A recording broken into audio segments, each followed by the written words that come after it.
सरकार हमारी नहीं सुन रही, हम तभी यहाँ प्रोटेस्ट कर रहे हैं, तभी हम सोच रहे हैं कि सरकार यूजीसी जो काला कानून है इसको वापस ले।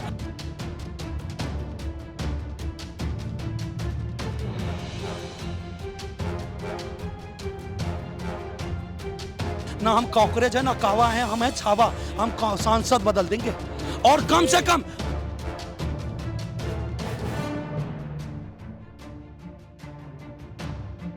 आरक्षण आरक्षण आरक्षण, यही तो एक मुद्दा था जिसमें पिछले 75-80 सालों से देश की राजनीतिक पार्टियां इसी मुद्दे पर अलग अलग सीटों से चुनाव लड़ती रही।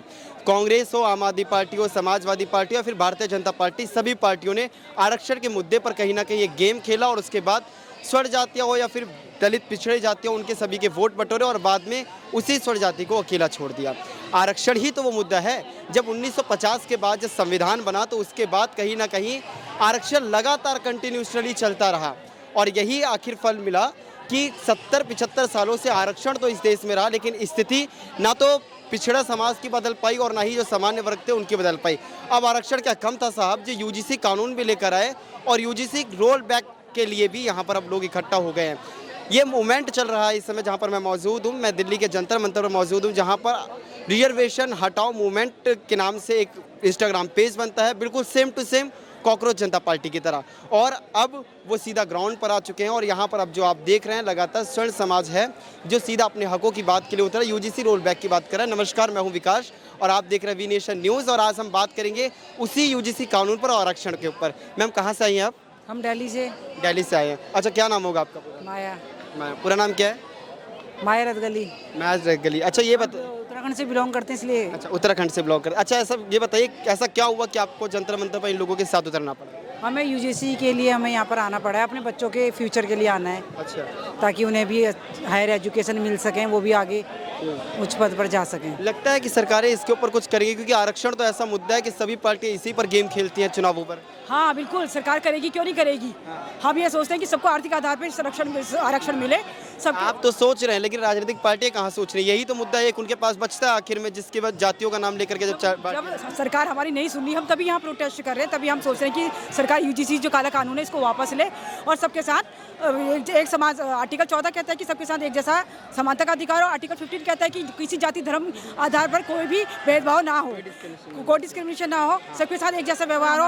हम यही चाहते हैं आर्थिक आधार पर जो गरीब है, गरीब बच्चा है, उसको शिक्षा दी जाए, उसके लिए अच्छी टेक्स्ट बुक दी जाए, उसको अच्छी कोचिंग दी जाए। और जो अभी मोदी सरकार जी ने बोला है कि हम फ्री कोचिंग करेंगे, वो हमको बहुत अच्छा प्लस पॉइंट लगा बच्चों के लिए। हाँ वो बहुत अच्छा है। और क्या कहते हैं, हम यही सोचते हैं कि उसको अच्छी आर्थिक आधार पर आप आरक्षण की बात करते हैं, लेकिन एक चीज़ मैम हमें ये नहीं भूलना चाहिए कि अब मोदी जी जो है इनका अगर कोर वोटर हम बोले तो स्वर्ण जाति ही कोर वोटर है इनका, जनरल कास्ट के लोग। अब यूजीसी कानून ला करके आपको क्या लग रहा है, क्या मोदी जी भी स्वर्ण जाति के खिलाफ हो चुके हैं? खिलाफ तो नहीं हो चुके हैं, लेकिन ऐसा नहीं है कि मोदी जी ने EWS हमको भी 10% दिया है, ऐसा नहीं है। हम ये नहीं बोलेंगे कि मोदी जी हम मोदी जी के विपक्ष में नहीं है। अगर इंसान 100 काम का अच्छा कर रहा है, अगर उसमें एक गलती भी है तो मैं उसे गलत नहीं मानूंगी। हम भी अपने घर में बच्चे हैं, एक बच्चा गलत होता है, कई बच्चे शरीफ होते हैं, तो ऐसा मैं नहीं करूँगी। मोदी जी ने बहुत अच्छा काम किया है। मोदी जी ने क्या नहीं किया, मेट्रो बना। क्या हुआ कि फिर आप लोगों को अब जब ग्राउंड पर उतरना पड़ा? सबके साथ एक समारोह आर्थिक आधार पर बस वो मिले, आरक्षण मिले। कहाँ से आए? मैं पुणे से आया हूँ। किस लिए आना पड़ा? हम यहाँ पे आरक्षण हटाओ आंदोलन के लिए जो कॉल किया है आरएचएन और बाकी इसी वजह से सिर्फ पुणे से आ गए? हाँ बिल्कुल। आप तीनों लोग पुणे से ही? नहीं, मैं मेरठ से आया हूँ। बेसिकली क्या है, रिजर्वेशन जो है, आज हम आज़ाद हुए 80 साल हो गए हैं। हमने अभी आज़ादी मनाई, हमने प्रधानमंत्री जी का भाषण सुना, पर रिजर्वेशन के नाम पर आज कुछ परिवार ही रिजर्वेशन का फ़ायदा ले रहे हैं। वो SC/ST वर्ग जो आज भी 5-5 लाख की कोचिंग नहीं दिलवा सकता, आज वो भी रिजर्वेशन से वंचित है। तो ये लड़ाई स्वर्ण समाज की नहीं है, जनरल कैटेगरी की नहीं है, ये लड़ाई रिजर्वेशन की हर एक वर्ग की है। ये लड़ाई OBC वर्ग की भी है, वो वर्ग जिस तक रिजर्वेशन पहुंच नहीं पा रहा है। ये लड़ाई उस व्यक्ति तक भी है जो ST/ST कम्युनिटी में है, पर वो रिजर्वेशन का फ़ायदा और लाभ नहीं ले पा रहा है। वो तो ये कह रहे हैं कि अगर आप रिजर्वेशन को जातिगत हटाकर आर्थिकत कर देंगे तो फिर उनका ये भय है कि कई सारे जो अभी SC/ST हैं उनसे आरक्षण छिन जाएगा। बिल्कुल, जो आज ये बोलते हैं रिप्रेजेंटेशन है, अगर ये कहते हैं रिप्रेजेंटेशन है तो एक बार अभी तक रिप्रेजेंटेशन हो तो गया है। अगर किसी व्यक्ति का पिताजी आईएएस है, किसी का बाप डॉक्टर है, किसी के पापा बिजनेसमैन हैं, किसी की मदर बहुत बड़े उद्योग में है, भाई आप रिजर्वेशन के हकदार कैसे हैं? ये देश मजाक नहीं चल रहा है। इस देश में आपने मजाक बना दिया है। जाति के नाम पर, पॉलिटिक्स के नाम पर रिजर्वेशन आप लाते जा रहे हैं। रिजर्वेशन कुछ लोगों की भभूति बनकर रह गई है। आज एसटी वाले भाई भी हमारे साथ कंधे से कंधा मिला रहे हैं और वो आ रहे हैं। अभी कुछ भाई थे, खड़े थे मेरे साथ, कह रहे भाई हम एसटी वाले भाई हैं और हम रिजर्वेशन का विरोध करते हैं क्योंकि हमारे तक पहुंच ही नहीं पा रहा है। अच्छा, एक चीज़ ये बताओ, आरक्षण ही एक ऐसा मुद्दा है जो सबसे पसंदीदा टॉपिक है सभी नेताओं का, और सभी नेता जब भी चुनाव आते हैं तो आरक्षण एक ना एक बार जरूर टच करके दिखाएंगे कि हाँ, अगर हमारी सरकार आती है तो हम आपको और ज़्यादा आरक्षण देंगे। राहुल गांधी ने तो यहाँ तक कह दिया कि हम प्राइवेट सेक्टर में भी आरक्षण देंगे, सेना की भर्ती में भी आरक्षण दे देंगे। तो इस सब पर क्या कहते हैं? देखो, एक बात तो है कि इस देश का विपक्ष हो या सत्ता वाली पार्टी हो, हर पार्टी ने रिजर्वेशन के नाम पर सिर्फ और सिर्फ अपना वोट बैंक निभाया है। उनको पता है जो सामान्य वर्ग है वो उनका गुलाम है, पर अब ऐसा नहीं होगा। सामान्य वर्ग बहुत दिन तक गुलामी कर ली। उत्तर प्रदेश में अगर आपने रिजर्वेशन पर रिफॉर्म्स की बात नहीं करी, क्रीमी लेयर आपने नहीं, उत्तर प्रदेश से all over India? All over India. अभी उत्तर प्रदेश है राइट नाउ। अभी हमारे सामने इलेक्शन जो है उत्तर प्रदेश में है। उत्तर प्रदेश में अगर क्रीमी लेयर नहीं हटाई गई, अगर उत्तर प्रदेश में रिफॉर्म्स की बात नहीं हुई, ये एक बहुत बड़ा मुद्दा बनने जा रहा है और ये 2027 का चुनाव बहुत बड़ा निर्णायक होगा। पुणे से आए ना? हाँ, पुणे से आए। तक यहाँ रहने वाले? यहाँ पे तब तक रहेंगे जब तक हमारी मांगे पूरी नहीं होगी। और जो लोग कह रहे हैं कि अगर आर्थिक पे हो जाएगा, बाकी दलित भाइयों का रिप्रेजेंटेशन न जाए, बिल्कुल गलत है। उससे ये होगा कि जो अमीर दलित भाई है उसकी जगह गरीब दलित भाई को मिलेगा। ये उनके हक की लड़ाई है, ये सामान्य वर्ग की लड़ाई है। भारत का हर वर्ग सामान्य है, कोई अमीर नहीं है, कोई वीआईपी नहीं है, कोई सबसे बड़ा नेतागिरी नहीं है। आज रिजर्वेशन किसको मिल रहा है? नेताओं को मिल रहा है, अमीर लोगों को मिल रहा है। उसकी बिल्कुल जरूरत नहीं है। तो अगर आर्थिक आधार पे होगा तो बोलते हैं SC ST भाइयों का रिप्रेजेंटेशन कम होगा। नहीं, हम बोल रहे हैं सिर्फ अमीर SC ST को हटा के उसका हक हमारे गरीब SC ST भाइयों को दीजिए, गरीब सवर्ण समाज को दीजिए। आज भारत की सारी पॉलिसी जाति आधारित है। आप मुझे बताइए, क्या गरीबी जाति देख के आती है कि नहीं आती है? जब भारत का संविधान, जब हम कहते हैं हम भारतीय, ये बोलते हैं कि सवर्ण समाज जातिवाद करता है, मैं कहता हूं नहीं, हम जातिवाद नहीं, हम भारतीयवाद करता है। हम सिर्फ भारत की बात करते हैं। अच्छा, एक चीज़ ये बताओ, आप कह रहे हैं जब तक रिजर्वेशन रिफॉर्म नहीं करेगी सरकार तब तक हम पुणे से यहीं रहेंगे, और अगर लाठी चार्ज करती है तो क्या करेंगे? लाठियों से नहीं डरते हैं। जो हमारा मैसेज है, जो हम लोग व्यक्त कर, हम 4 साल से काम कर रहे हैं, हमारे सारे भाइयों बहुत समय से बात, हमें पता है कि रिजर्वेशन रिफॉर्म सिर्फ अवेयर से होगा। ज़्यादा से ज़्यादा लोग अवेयर होंगे, रिजर्वेशन रिफॉर्म की चर्चा होगी।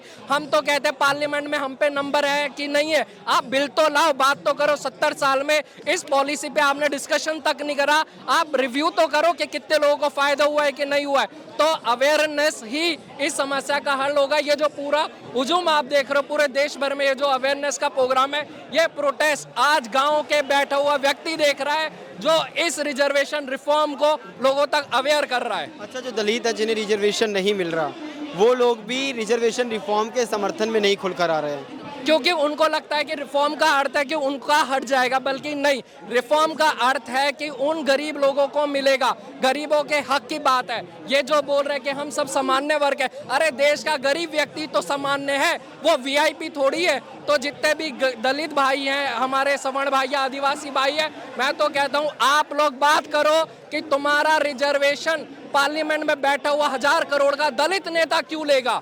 तुम्हारा रिजर्वेशन तो वो भीख मांगने वाला दलित लेगा, सवर्ण समाज का व्यक्ति लेगा। अब वो ये कहते हैं कि अगर कुछ दलित नेता ही हैं जिन्होंने कई बार ये बात बोली कि अगर आरक्षण को हाथ भी लगाया तो इसका इल्जाम बहुत बुरा होगा। बिल्कुल, अंजाम इसलिए बुरा होगा क्योंकि उनकी जो पॉलिटिकल पावर खत्म हो जाएगी। अरे गरीब दलितों पे, गरीब सामान्य व्यक्तियों पे राजनीति करके तुमने पॉलिटिकल पावर बना ली। अरे यूपी में देखो, पुराने मुख्यमंत्री दलितों का नाम करके महल बना के बैठे हैं। कहाँ है हमारा यूपी का दलित भाई? कहाँ है गरीब सामान्य? उन लोगों को ये डर है जिस दिन गरीब को हक मिलेगा, ये हक उनसे जाएगा। और बताइए, जो दलित लोग लगातार ये कहते हैं कि हमारे ऊपर कई सालों से जो जनरल कास्ट के लोग थे, इन्होंने डिस्क्रिमिनेशन में सहना पड़ा, जातिगत भेदभाव हमारे साथ हुआ और उसी वजह से आरक्षण आया। तो अब कुछ दलितों का ये कहना है, दलित समाज के कुछ नेताओं का उनका ये कहना है आप रिजर्वेशन रिफॉर्म किए, जनरल कास्ट के लोग बात इसलिए करें क्योंकि ये डर चुके हैं पूरी तरीके से। अरे एक बात बताओ, अगर तुम्हें जाति के आधार पे तो सरकार से पैसे क्यों चाहिए? SC ST पे 12 लाख चाहिए, तुम्हें हर चीज में पैसा चाहिए, कम फीस चाहिए। अरे EWS तक से पैसे लिए जा रहे हैं। जाति देख के अगर चंद्रशेखर जो है अगर वो फॉर्म भरेगा उसको पैसे नहीं भरने होगा, गरीब दलित को भरना होगा। तो ये तो क्या है, ये तो सामान्य लोगों को और दलित लोगों को बहकाने वाली बात है। उनकी पावर जाने वाली है। ये देश ने आज एक मैसेज दे दिया है कि रिजर्वेशन रिफॉर्म का रास्ता 21 अगस्त 2026 से उड़ चुका है। आप कहाँ से हैं? मैं यहीं दिल्ली से हूँ, रोहिणी से। दिल्ली से ही हैं। हर्ष दुबे क्योंकि इस पूरे प्रोटेस्ट को लीड कर रहे हैं, उनके साथ खड़े हैं। बिल्कुल बिल्कुल उनके साथ क्या खड़ा, उनकी टीम में ही समझो हम लोग हैं। उनकी टीम में ही है। तो अच्छा एक चीज़ बताइए, कॉकरोच जनता पार्टी का जिस तरीके से जुलूस दिखा दिल्ली के अंदर, लग रहा है वही विकराल जुलूस दोबारा देखने को मिलेगा? उससे ज़्यादा मिलेगा, क्योंकि आप एक बात बताइए, क्या CJP में ये जुलूस देखने को आपको पहले दिन मिला था? सवाल आपसे नहीं मिला था। मैं भी पहले दिन भी था, मैं दूसरे दिन भी था। अच्छा, आप CJP प्रोटेस्ट में थे? मैं CJP प्रोटेस्ट में उस टाइम पे भरत तिवारी का प्रोटेस्ट हुआ था, तो हम लोगों ने भरत तिवारी के लिए भी किया था। उस टाइम हमने जब भरत तिवारी के लिए किया था तो उससे ज़्यादा जुहूम हमने वहाँ पे भरत तिवारी के लिए इकट्ठा किया था। CJP प्रोटेस्ट में आप रहे? नहीं, CJP के सपोर्ट में नहीं था मैं कुछ दिन रहा हूँ, मैं कुछ दिन मैंने ऑब्जर्व तो वो नेता तो आरक्षण पर तो कभी नहीं बोलते, जबकि शिक्षा पर बोलना चाहते हैं। नहीं, वो शिक्षा पर बोले, पर वो मेन पॉइंट था वो आरक्षण था, जिसकी वजह से बच्चों ने सुसाइड करी। वो उन पर बोल के नहीं गए हैं, ना उन्होंने वहाँ पर वो बात उठाई, ना उन्होंने उस चीज़ को समझा। आपने एक चीज़ पूछी, वो पूछा प्राइवेट में आरक्षण ला कर दिखाएं। मैं कहता हूँ आप प्राइवेट में आरक्षण ला कर दिखाएं। भारत की जितनी भी MNCs हैं, मैं IT फील्ड से आता हूँ, मुझे पता है, जितनी भी बड़ी बड़ी कंपनी हैं सब चली जाएगी यहाँ से। बेरोजगारी और ज़्यादा फैलेगी। कोई भी कंपनी अपना नुकसान कराकर लेकिन नेता प्रतिपक्ष तो यही कह रहे हैं ना, हमारी सरकार अगर आई तो हम तो प्राइवेट सेक्टर में भी आरक्षण कर देंगे। नेता प्रतिपक्ष तो भैया राहुल गांधी की बात, राहुल गांधी जी है जो हमारे LOP हैं, वो तो बड़ी बड़ी बातें वो तो ऐसी कर देते हैं। उनसे हम क्या बोले कि भाई आप आरक्षण के बोल रहे प्राइवेट में ले आओ, लाकर दिखाओ। आपकी सरकार थी, आपकी सरकार ला पाई? आपकी सरकार इस देश में थी 14 से पहले, ला पाए आप लोग? अब लेकर आएंगे ना?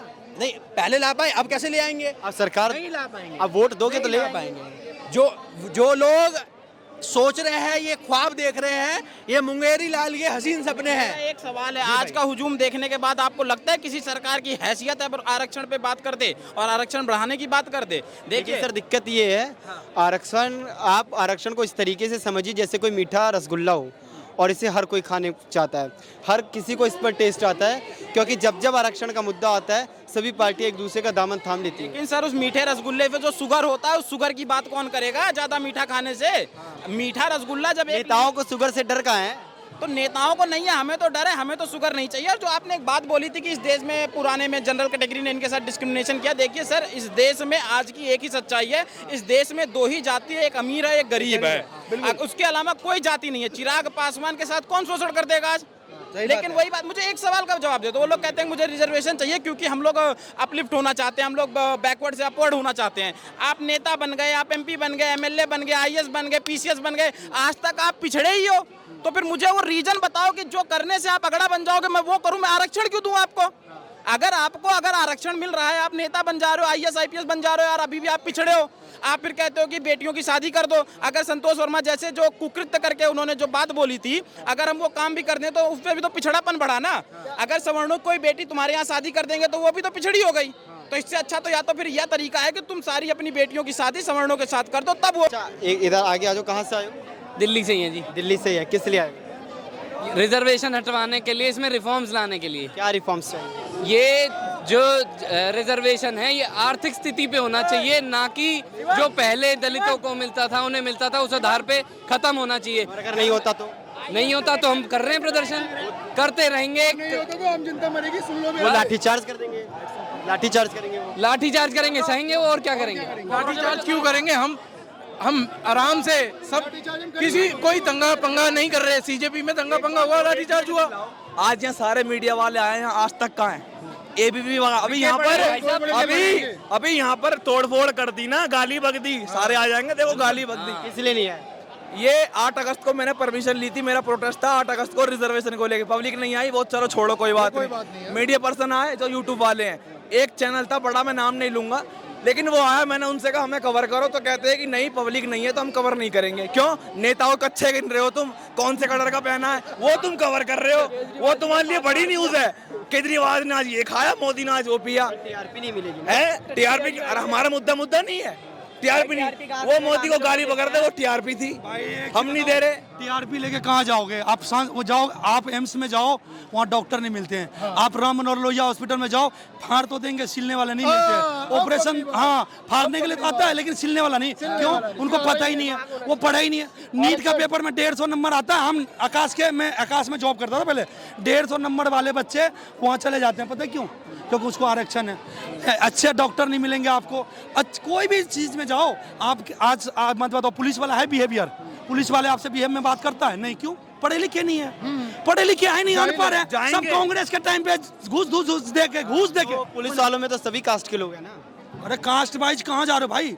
कास्ट वाइज जाओगे तो दोनों लोग, कास्ट दो ही था, एक नर और एक नारी, है ना। दूसरा आया तो समझ गए ना, छक्का। वो जो अभी मोदी जी जो बन रहे हैं ना, हम लोग राजपूत हैं, सुन लो भाई, राजपूत है, क्षत्रिय हूँ और राजस्थानी राजपूत रग में खून है। छाबा हूँ, छाबा शेर का बच्चा हूँ, और अपने पास जाऊँ तो सवा शेर हूँ, पौवा भी डाल सकता हूँ।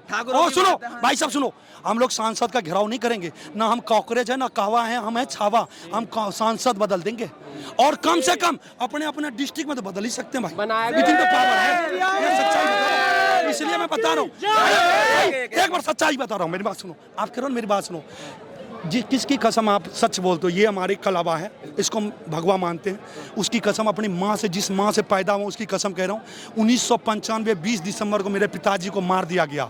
सरपंच थे, सरपंच मतलब समझते हैं ना, गाँव का प्रधान थे। पंचायती करने में, छोटा बड़ा जाति के चक्कर में ही मारा गया। लेकिन हमें क्यों नहीं आरक्षण मिला? हम दर बदर के दिल्ली में हमने ठोकर खाई है, हमने रिक्शा चलाया, हमें क्यों नहीं आरक्षण मिला? क्योंकि हम राजपूत थे, इसीलिए। और हमारे बाप को मारने वाला जो चौकीदार, वो पासवान था, उसका बेटा आरक्षण मिल के आज फिर चौकीदार है।